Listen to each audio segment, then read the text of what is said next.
என்னுடைய படங்கள் எல்லாமே அநேகமாக வந்து இப்படி நடந்தால் எப்படி இருக்கும் அப்படிங்கிறது தான் most of my films concept. Indian 1 வந்து தமிழ்நாட்டுக்குள்ளே நடக்கிற மாதிரி கதை இருந்தது. ஆனால் இந்தியன் 2 வந்து எல்லாருக்கும் வணக்கம். போஸ்ட் ப்ரொடக்ஷன் ஒர்க் போயிட்டுருக்கனால கொஞ்சம் நான் லேட்டாக வந்துட்டேன். அதுக்காக உங்கள் எல்லாத்தையும் நான் மன்னிப்பு கேட்டுக்கிறேன். என்னுடைய படங்கள் எல்லாமே அநேகமாக வந்து இப்படி நடந்தால் எப்படி இருக்கும் அப்படிங்கிறது தான் most of my films concept. இப்போ இந்தியன் 2 அப்படி தான்.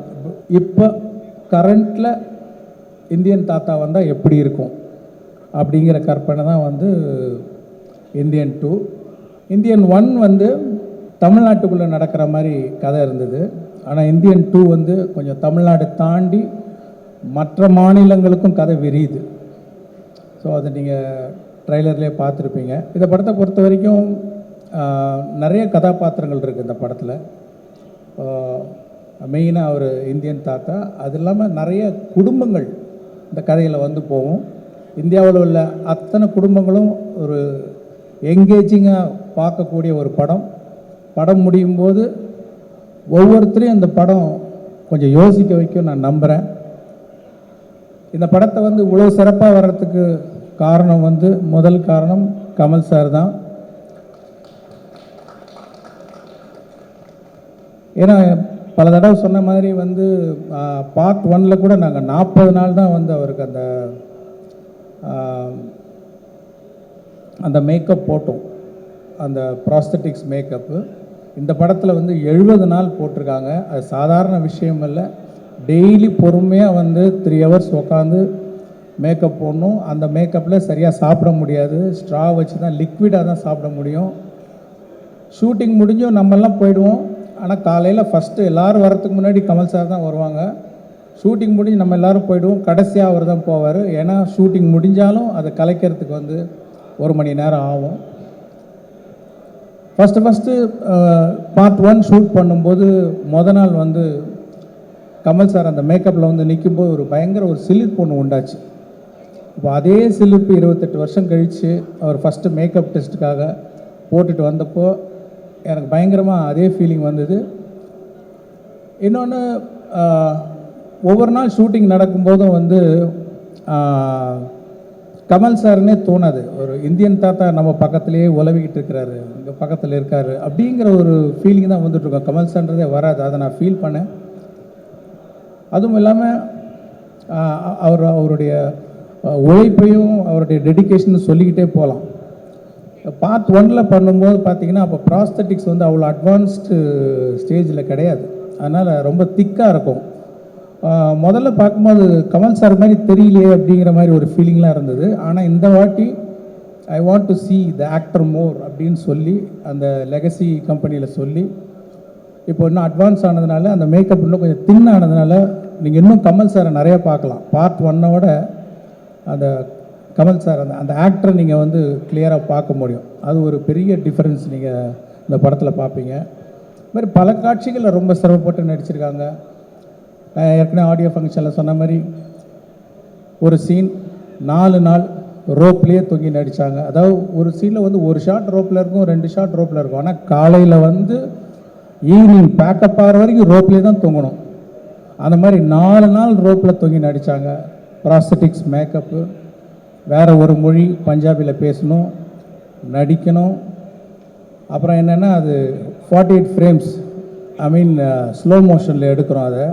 அதனால் அது என்ன பண்ணோன்னா, முதல்ல டயலாகை பேசி நாங்கள் ரெக்கார்ட் பண்ணோம். 12 ஃப்ரேம்ஸில் ரெக்கார்ட் பண்ணோம்.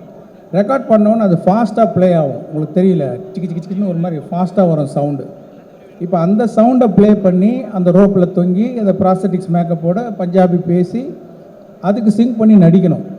அவ்வளோ வேகமாக போகிற அந்த சவுண்டுக்கு வந்து கேட்ச் பண்ணி நடிக்கிறதுன்ற யாராலையும் முடியாது எனக்கு தெரிஞ்சு.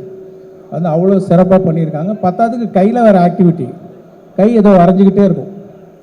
அந்த மாதிரி ஒரு சேலஞ்சிங், என்ன சேலஞ்சிங்காக கொடுத்தாலும் பண்ணுறாரு அவர். இதை விட கடினமாக என்ன பண்ண முடியும், அதுக்குன்னு ஃபோர்ஸ் பண்ணுறதில்ல. அந்த காட்சி அமைப்பு அப்படி இருக்கும்போது அவ்வளோ பெஸ்ட்டாக பண்ணி கொடுத்துருக்காங்க. இன்னொன்று, அவர் வர ஒவ்வொரு காட்சியுமே நான் வந்து ஒரு மோர் தென் டைரக்டர், ஒரு ஆடியன்ஸாக பார்க்கும்போது ஒரு பிரமிப்பு இருக்குது. அப்படியே அப்படியே பார்த்துக்கிட்டே இருக்கிற ஒரு பிரமிப்பு. இன்னும் கொஞ்சம் நேரம் அவர் பார்க்கணும், மறுபடியும் எப்போ வருவார் அப்படிங்கிற ஒரு ஃபீலிங் இருந்துக்கிட்டே இருக்குது. அவ்வளோ சிறப்பாக நடிச்சிருக்காங்க. இன்னும் சொல்லிக்கிட்டே போகலாம். அது மாதிரி இந்த படத்தை ரொம்ப சிறப்பாக்கி கொடுத்த கமல் சாருக்கு வந்து என்னோடய நன்றி தெரிவிச்சுக்கிறேன். அப்புறம் அனிருத் வந்து பாட்டெல்லாம் கேட்டிருப்பீங்க. நான் என்ன எதிர்பார்த்தனோ அதோட சிறப்பாகவே போட்டு கொடுத்துருக்கிறார் அனிருத் அந்த சாங்ஸ் எல்லாம். வந்து அவருக்கு என்னுடைய நன்றி.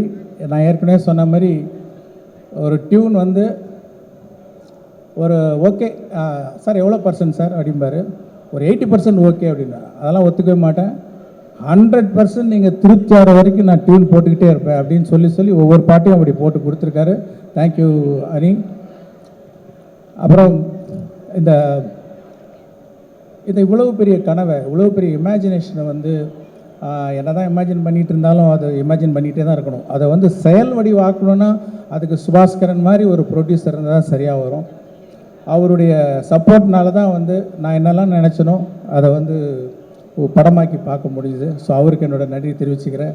இந்த படம் கம்ப்ளீட் ஆகிறதுக்கு உதவியாக இருந்த தமிழ்குமரன், செம்பவமூர்த்தி அவர்கள், அவங்களுக்கு என்னோடய நன்றி. ரவிவர்மன் வந்து அதான் சொல்லுவேன், நீங்கள் வந்து தாத்தா மட்டும்தான் வர்மம் போடுவாரா, நீங்களும் போடுங்க. என்ன வர்மம்? ஒளி வர்மம். அது ஒளினாலே ஒரு வர்மம் போடுங்க அப்படின்னு சொல்லுவேன். உடனே புரிஞ்சுக்கிட்டு ஏதோ ஒரு மேஜிக் ஒன்று பண்ணுறாரு. பண்ணி முடிச்சுட்டு வந்து நிற்பார். என்ன சார் அந்த ஒளிவர்மம் வந்துடுச்சா? இல்லைங்க, இது ஒளிவர்மம் இல்லை, இது ரவிவர்மம் அப்படின்னு நான் சொல்லுவேன். அவ்வளோ சிறப்பாக வந்து ஒளிப்பதிவு செஞ்சுருக்காரு. அப்புறம் நடிகர்கள் வந்து சித்தார்த், பாபி சிம்மா, ஜெகன், அப்புறம் ரிஷி, அப்புறம் வினோத் சாகர், இன்னும் நிறைய பேர், சமுத்திரகனி, எஸ்ஜே சூர்யா, பிரியா பவானி சங்கர், மனோபாலா, வேறு நிறைய பேர். சில பேரை விட்டுட்டேன்னா கூட மன்னிச்சுங்க. ரகுல் பிரீத் சிங், விவேக் சார் மெயினாக வந்து எவ்வளோ சந்தோஷமாக இருக்குது அவரை பார்க்குறதுக்கு. வந்து எவ்வளோ வருஷம் ஆச்சு அவரை பார்த்து. ஆனால் இந்த படத்தில் பாருங்கள், ரொம்ப வித்தியாசமான ஒரு கதாபாத்திரம். அது வழக்கமாக சொல்கிறதா வித்தியாசமானன்ட்டு, உண்மையிலே ஒரு வித்தியாசமான கதாபாத்திரம். அவரோட டைமிங், அவரோட ரியாக்ஷன் எல்லாமே வேறு மாதிரி பண்ணியிருக்காரு.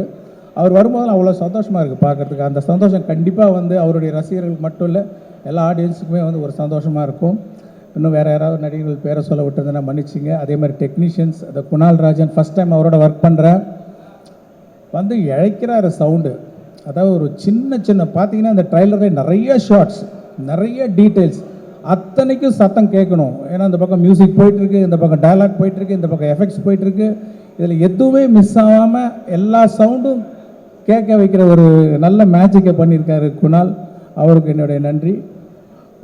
இந்த படத்துக்காக உழைச்ச அத்தனை பேருக்கு என்னுடைய நன்றி நான் தெரிவிச்சுக்கிறேன்.